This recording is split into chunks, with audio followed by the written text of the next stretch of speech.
Discuss करेंगे वो proteins होगा, प्रोटीन्स की फॉर्मेशन किस तरीके से हो रही है और इसके कौन से और कितने टाइप्स होते हैं, इनके स्ट्रक्चर के बेस से सारे जो टाइप्स हैं वो देखेंगे। तो सबसे पहले हमारे पास प्रोटीन, प्रोटीन जो हमारे पास है वो एक कॉन्सेप्ट जो दिया गया था वो हमारे पास ब्रिजेलियस था। ब्रिजेलियस यानी कि ब्रिजेलियस ने हमें बताया था प्रोटीन के बारे में। ब्रिजेलियस, अब Berzelius is a scientist who tells about the protein, यानी कि इसने हमें बताया कि प्रोटीन क्या है, प्रोटीन किस तरीके से काम करती है। सबसे पहले हमें पता है कि protein is a biological molecule, protein एक बायोलॉजिकल मॉलिक्यूल्स है। हमें पता है कि बायोलॉजिकल मॉलिक्यूल्स जो होते हैं वो कंसिस्ट होते हैं किसी न किसी बायो एलिमेंट्स के तौर पे। और अगर इसकी बात करें तो हमारे पास प्रोटीन जो कंसिस्ट होते हैं वो किस चीज से कंसिस्ट होते हैं, carbon, hydrogen, oxygen, nitrogen, sulphur और इसके अलावा फास्फोरस पे भी मुश्तमिल होते हैं। तो फिर बात करें तो हमारे पास जो प्रोटीन है वो प्रोटीन इन बायो एलिमेंट्स पे मुश्तमिल होगा। अगर बात करें प्रोटीन को, प्रोटीन जो हमारे पास है ग्रीक लैंग्वेज से लिया गया है जिसकी मीनिंग है प्रोटियस, यानी कि हम कह सकते हैं कि the word protein is taken from Greek language Proteus which means first rank, यानी कि इसका जो होगा फर्स्ट रैंक होगा। अब प्रोटीन की बहुत ही इंपॉर्टेंस होती है, फर्स्ट रैंक किससे लिया गया है, क्वेश्चन हो सकता है कि ग्रीक लैंग्वेज प्रोटियस की वर्ड से लिया गया है जिसकी मीनिंग है फर्स्ट रैंक। अब सबसे पहले आपको बताता चलूं कि प्रोटीन में कोई भी एनर्जी वगैरह में नहीं मिलती। प्रोटीन बेसिकली है क्या, प्रोटीन हमारे पास मुख्तलिफ चीजों पे फॉर्मेशन से काम आते हैं, जैसे कि हमारे पास ये हेयर्स हो गए, हमारे पास स्किन्स हो गई और इसके अलावा हमारे पास मुख्तलिफ एंजाइम्स जो हैं ये सारे सब कुछ क्या है, प्रोटीन्स हैं। मसल्स हैं हमारे पास, ये सारे सब कुछ प्रोटीन्स हैं। हमें प्रोटीन्स कोई भी एनर्जी नहीं देता बल्कि हमारे फॉर्मेशन से काम आता है। और इसके अलावा बात करें हमारे पास जो प्रोटीन को कैसे डिफाइन किया जा सकता है, हम कह सकते हैं कि polymers of amino acid arrange in a particular manner which perform definite functions is called as protein. यानी कि हम लोग कह सकते हैं कि जब हमारे पास जो भी पॉलीमर्स होंगे अमीनो एसिड के अरेंज होंगे एक ही मैनर पे, एक पार्टिकुलर मैनर्स पे तौर पे, तो फिर हम उसे प्रोटीन का नाम दे सकते हैं।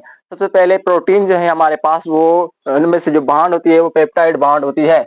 याद रखेंगे कि प्रोटीन जो भी होंगे पेप्टाइड बॉन्ड होगी, पेप्टाइड बॉन्ड कहें, लिंकेज कहें, एक ही बात होती है पेप्टाइड बॉन्ड। और इसके अलावा याद रखेंगे कि जो इन पे एंजाइम जो एक्ट करता है वो एंजाइम कौन सा होता है, पेप्सिन या पेप्सिन कह सकते हैं, पेप्सिन, पेप्सिन या इसके अलावा प्रोटियोज, प्रोटियोज, प्रोटियोज एंजाइम, ट्राइपेप्सिन, ट्राइपेप्सिन, यानी कि ये हमारे पास ट्राइपेप्सिन, ये हमारे पास एंजाइम है जो कि हमारे पास एक्ट करते हैं किस पे, प्रोटीन पे। आमतौर पे हम जो डिस्कस करते हैं वो पेप्सिन के बारे में ही डिस्कस करते हैं। ये जो एंजाइम है जो को हम डाइट थ्रू जो हम लेते हैं उसके बारे में ये जो एक्ट करते हैं वो एंजाइम्स होते हैं। तो फिर अगर बात करें हमारे पास बॉडी में भी एंजाइम फॉर्म होते हैं, बॉडी में जो फॉर्म होते हैं इस प्रोसेस कहा जाता है सेंट्रल डोग्मा, यानी कि central dogma is a process in which we form the cells form the proteins in our body. Central dogma यानी कि सेंट्रल डोग्मा होता है, डोग्मा। अब ये एक प्रोसेस है, हम डिटेली डिस्कस करेंगे, वो हमारे अगला जो लेक्चर होगा उस पर ही बनाएंगे। तो फिर ये एक प्रोसेस होता है जिसके थ्रू हमारी बॉडी में ही वो प्रोटीन जो होते हैं आमतौर पे फॉर्म हो जाते हैं। अगर बात करें इनकी तो ये हमारे पास कंसिस्ट होते हैं 50% ऑफ द ड्राई वेट। हमें पता है कि dry weight is a part when we evaporate the water, the remain part of the cell is known as dry weight. अगर हम वेपराइज करा दें अपने वाटर जो भी हमारे पास सेल्स में मौजूद है, रिमेन जो हमारे पास पार्ट होता है हम उसे ड्राई वेट का नाम देते हैं। अब ये कह रहा है कि ड्राई वेट में जो हमारे पास 50% मौजूद होता है, हमारा जो प्रोटीन्स होगा वो 50% मौजूद होगा। रिमेंबर इट, ये हमारे पास एमसीक्यू पॉइंट ऑफ व्यू से बिल्कुल इंपॉर्टेंट है। उसकी बात करें तो प्रोटीन्स हमें कहाँ मिलते हैं, प्रोटीन्स जो होती हैं बिल्डिंग ब्लॉक ऑफ टिश्यू होते हैं, यानी कि टिश्यू हमारे पास जो भी फॉर्म हो रहे हैं वो प्रोटीन की वजह से ही फॉर्म हो रहे हैं। हमने पढ़ा कि अभी डिस्कस किया कि हमारे पास प्रोटीन कोई भी एनर्जी वगैरह नहीं देता, जैसे हमारे पास कार्बोहाइड्रेट्स देते हैं, हमारे पास जो प्रोटीन्स होते हैं वो सिर्फ और सिर्फ फॉर्मेशन में काम आते हैं। हमारी हेयर्स की फॉर्मेशन हो गई, स्किन की फॉर्मेशन हो गई, इसके अलावा एंजाइम्स हो गए मुख्तलिफ सारे से, वो मीनिंग कह सकते हैं कि वो हमारे पास एनर्जी का उनमें से कोई भी रोल नहीं होता। और इनके अलावा इनकी जो ब्रेक डाउन होती है वो हमारे पास लिवर्स में होती है। हमारे पास लिवर में जो इनकी ब्रेक डाउन होगी, जैसे कि एक्ट करेंगे और इनकी जो ब्रेक डाउन होगी प्रोटीन को वो लिवर्स में होगी। और इसके अलावा अब लीवर में क्यों रही है, क्योंकि हमें पता है कि ये जो बने हुए हैं किसके बने हुए, हमारे पास अमाइनो एसिड के बने हैं। अमाइनो एसिड्स में कुछ मुख्तलिफ ग्रुप्स होते हैं जो कि हमारे पास टॉक्सिक्स होते हैं, तो फिर इसलिए वो टॉक्सिफिकेशन के लिए लीवर के पास जाते हैं और वही नॉर्मल कंडीशन में आके फिर हमारे पास डाइजेस्ट होते हैं। और इसके अलावा इनके एग्जाम्पल्स की बात करें वो कौन कौन से प्रोटीन है, हमारे पास हेयर्स प्रोटीन है, नेयर्स प्रोटीन है, फीदर्स प्रोटीन है, अभी हमने डिस्कस किया। और इसके अलावा इनके सोर्सेज़ बात करें कि हमें वो प्रोटीन जो है वो कहाँ से और किस तरीके से मिल सकते हैं, तो हमारे पास मीट्स, फिश और इनके अलावा मिल्क से हमारे पास जो मिल्क है, फिश है और इसके अलावा मीट्स जो भी सारे हैं, उनमें से हमें प्रोटीन मिल सकती है। अगर बात करें कि हमारे ह्यूमन सिस्टम में हमारे हमारी बॉडी में कौन से कितने तादाद में प्रोटीन मौजूद हैं, तो वो हमारे पास वो 10,000 प्रोटीन्स मौजूद होते हैं, यानी कि 10,000 proteins are present in our body. और इसके अलावा ये जो प्रोटीन बने हुए हैं वो किस चीज़ के बने हुए होते हैं, वो अमाइनो एसिड के बने हुए होते हैं। जैसे अमाइनो एसिड कंबाइन होके प्रोटीन को फॉर्म करते हैं। अब अमाइनो एसिड की बात करें तो अमाइनो एसिड हमारे पास 2 अक़साम के होते हैं, यानी कि 2 किस्म के होते हैं amino acid. Basically amino acids 2 किस्म के होते हैं, एक होते हैं एसेंशियल एसेंशियल और इसके अलावा हमारे पास दूसरे जो होते हैं नॉन एसेंशियल होते हैं, नॉन एसेंशियल। अब एसेंशियल और नॉन एसेंशियल क्या है? देखो एसेंशियल हम उसे कहते हैं अभी हमारी बॉडी में फॉर्म नहीं होते। इट मीन दैट हम जो एसेंशियल होते हैं वो अपनी डाइट थ्रू ले रहे होते हैं। यानी कि those amino acid which we get from diet is known as essential amino acid. और नॉन एसेंशियल अमीनो एसिड्स हमने अभी-अभी डिस्कस किया कि प्रोटीन हमारी फॉर्म होते हैं बॉडी में भी, तो फिर इनका प्रोटीन अगर फॉर्म हो रहे हैं तो अमीनो एसिड ज़ाहिर-सी बात है हमारी बॉडी में भी होंगे। अब वो अमीनो एसिड्स जो हमारी बॉडी में मौजूद हैं, वो हमें डाइट थ्रू ना लेने पड़े तो उनको नॉन एसेंशियल अमीनो एसिड्स कहा जाएगा। अगर इनकी बात करें इनकी तादाद की तो हमारे पास एसेंशियल जो होते हैं वो हमारे पास 9 होते हैं और इसके अलावा हमारे पास जो नॉन एसेंशियल होते हैं वो हमारे पास 11 होते हैं।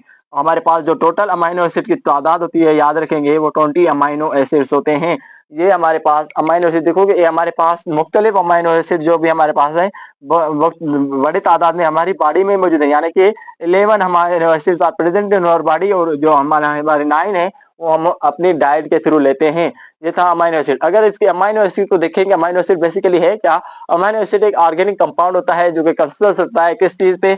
एक तो अमीनो ग्रुप से, अमीनो ग्रुप्स में होगा और इसके अलावा हमारे पास कार्बोक्सिलिक ग्रुप पे होगा। अगर इसकी बात करें हमारे पास जो जनरल स्ट्रक्चर या केमिकल हमारे पास एम्पिरिकल फार्मूला है, उसकी बात करें तो हमारे पास बन जाता है NH2 और इसके अलावा ये कार्बन होती है और COOH इंटू यहीं पे रेडिकल लगा हुआ होता है और इसके अलावा यहीं पे हाइड्रोजन होती है। तो सबसे पहले हमें अभी डिस्कस किया कि ये जो कंस्ट्रक्ट होता है ऑर्गेनिक कंपाउंड पहले तो अमाइनो ग्रुप पे होता है। अब amino group this is amino group, amino group ऐसे हम जो नाम देते हैं वो देते हैं अमाइनो ग्रुप का, यानी कि ये जो हमारे पास मौजूद होगा वो अमाइनो ग्रुप होगा।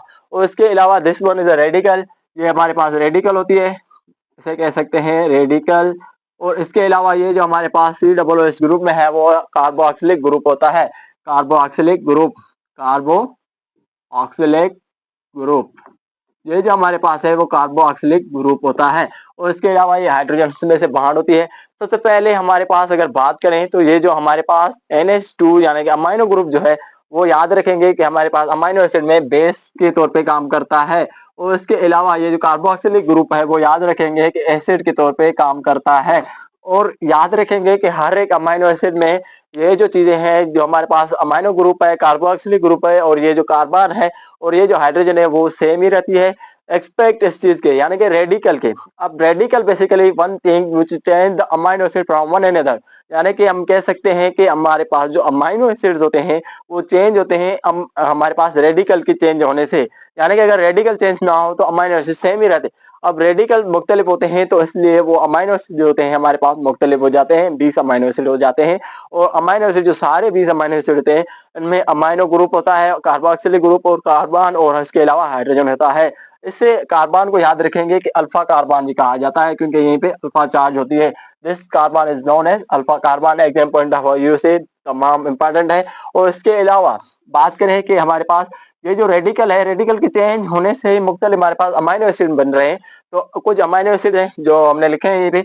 अगर बात करें तो हमारे पास ये जो है NH2 है, इसे हम इस तरीके से भी लिख सकते हैं जी बिल्कुल, NH2 और H2N लिख सकते हैं। और इसके अलावा कार्बन सेम ही है और हमारा कार्बोक्सिलिक ग्रुप भी हमने वही सारा लिखा है। यहीं पे हमारे पास रेडिकल के तौर पे हमने हाइड्रोजन को अटैच कराया हुआ है। अब हाइड्रोजन के अटैच कराने से हमें क्या मिल रहा है कि हमें एक न्यू अमाइनो एसिड मिल रहा है जिसे हम ग्लाइसिनाइन कह रहे हैं। अब और इसके अलावा हम यहीं पे रेडिकल की थोड़ी सी तब्दीली लाके CH3 ग्रुप लगा दिया तो फिर हमारे पास जो अमाइनो एसिड मिला वो एलिनाइन मिल गया। और इसके अलावा हमने वही रेडिकल से हमारे पास जो अमाइनो एसिड था दूसरा वही सेम ही रखा है, मगर उनमें से हमारे पास जो रेडिकल है उसे चेंज करने पर हमें मुख्तलिफ अमाइनो एसिड्स मिल रहे हैं।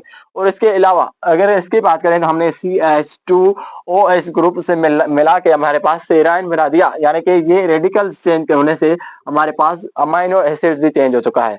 अगर बात करें इनकी फॉर्मेशन ऑफ पेप्टाइड लिंकेज की, अभी-अभी हमने डिस्कस किया कि peptide is a bond which is formed in protein, यानी कि हमारे पास जो प्रोटीन होंगे उनमें जो बॉन्ड बनेगी वो हमारे पास पेप्टाइड बॉन्ड होगी।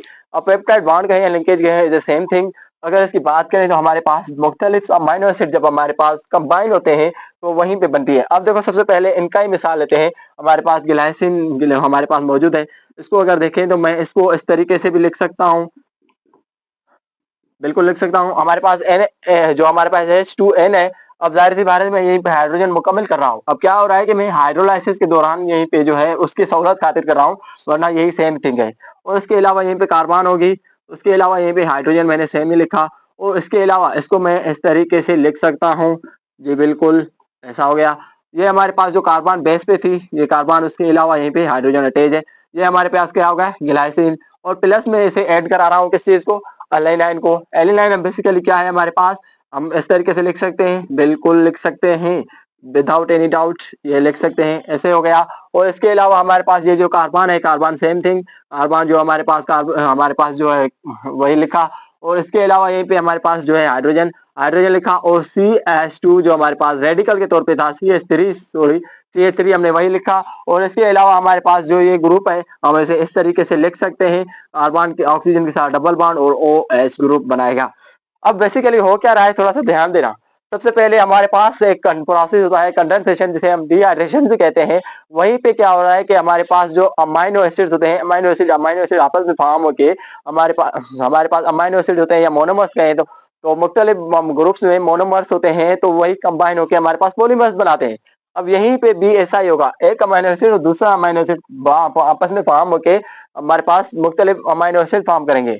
अब बात करें यहीं पे तो हमारे पास OH ग्रुप यहीं पे है और यहीं पे हाइड्रोजन है। अब क्या हो जाएगा कि यहीं पे हमारे पास वाटर जो है लॉस हो जाएगा, यानी कि H2O रिलीज हो जाएगा, रिलीज। आई होप आप लोगों को ये नजर आ रहा होगा। यही जो है हमारे पास वाटर जो है रिलीज हो गया। अब यहीं पे जो कंपाउंड बनेगा, हमारे पास जो कंपाउंड होता है उसे एसिलेन अलाइन कहते हैं, ग्लेसिलेन अलाइन, ग्लेसिलेन अलाइन। अब ग्लाइसिल अलाइन हमारे पास जो है वो हमारे पास एक अमाइनो एसिड फॉर्म हो गया है। अब यही जो है हमारे पास formation of the peptide linkage होती है। यहीं पे हमारे पास अब लिंकेज एक बॉन्ड बन गई जिसे हम पेप्टाइड बॉन्ड कह रहे हैं। ओके, इसके अलावा इनकी break downing of peptide linkage होती है, वो अभी डिस्कस करते हैं। अगर उसके अलावा हम देखेंगे कि हमारे पास break down of peptide linkage है वो किस तरीके से होती है। देखो सबसे पहले हमारे पास जो break down of peptide linkage है वो हम क्या करते हैं कि उनमें से वाटर जो है ऐड करते हैं, यानी कि अगर वाटर ऐड किया जाए तो उस प्रोसेस को आ जाता है हाइड्रोलाइसिस।